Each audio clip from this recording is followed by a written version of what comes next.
Let me tell you something dangerous and true. The following is bad. And I mean the Fox show Monday night, the following, not what I'm saying as the following. And you might already know this. You might not. But in case you didn't, let me be the first one to break the obvious news to you. The following is really bad.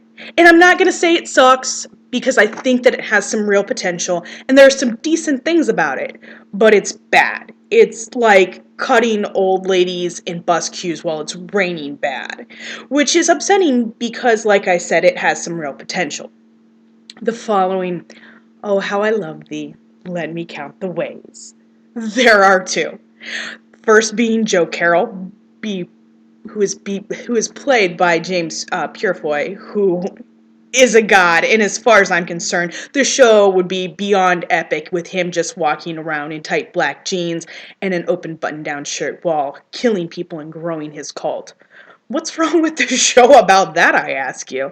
How many shows are there that actively explores the making and growing of a cult of serial killers?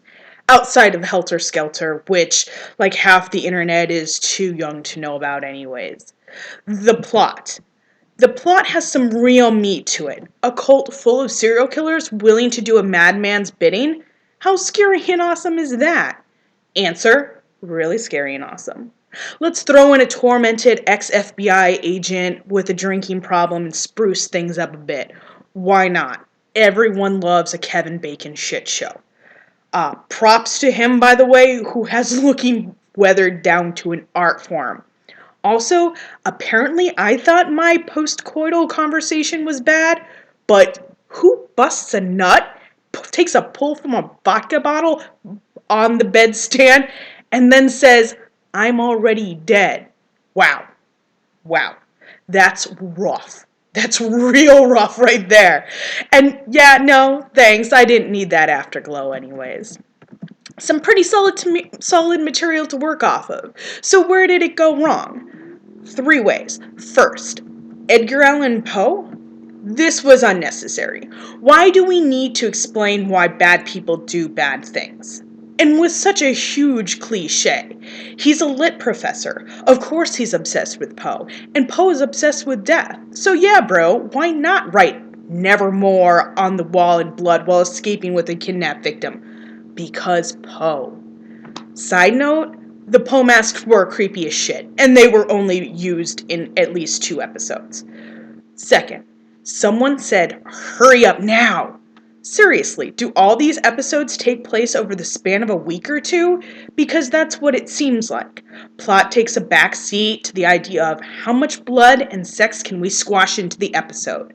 Instead of casually drawing out the suspense of watching Joe Carroll build his cult and shape their minds along with their ideology, it's all about what the fuck moments, like some nameless chick stabbing herself in the eye in the middle of a police station.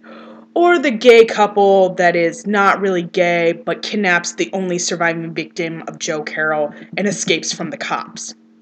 Number 3, the idea of let's make this understandable to the everyman, which is actually really offensive to everyone that they don't think we could basically figure out any sort of higher thought involved in this show. This kind of goes back to the point number 1 where everything is neatly explained by a sort of homage to Poe and Carroll's own impotent and unrecognized creative genius. But really, does everyone who reads The Raven and gets their self-published novels, not Amazon novels, shit on by anonymous internet trolls, go on to become internet serial killers? Or just serial killers? I don't know how you can be an internet serial killer. No, and thank fuck, because if I've read some of that stuff, and if you've ever been on the internet, you would be scared. And if you haven't been on the internet, you should be scared.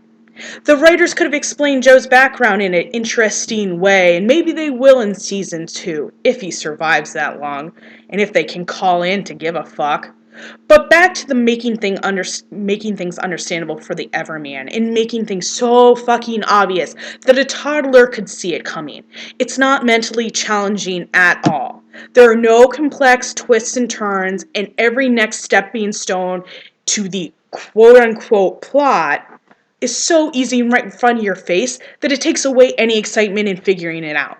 Now, I'm not talking about the what the fuck moments where you're like, okay, they were making out and now he's got a gaping knife wound in his throat. What the hell? No, that's what the hell. That's not, I figured this out before the FBI. No, it's all pointless. At one point, for example, one of the FBI agents is kidnapped by the cult. The FBI just punches up some hotel surveillance footage that happens to get the make and partial number on the license plate of the car that the kidnappers drove off in.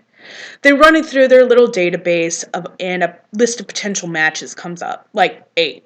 And they're reading through the list of one of the possible matches and the possible matches of this kidnapping vehicle, and it reads as last seen down by the abandoned shipyard.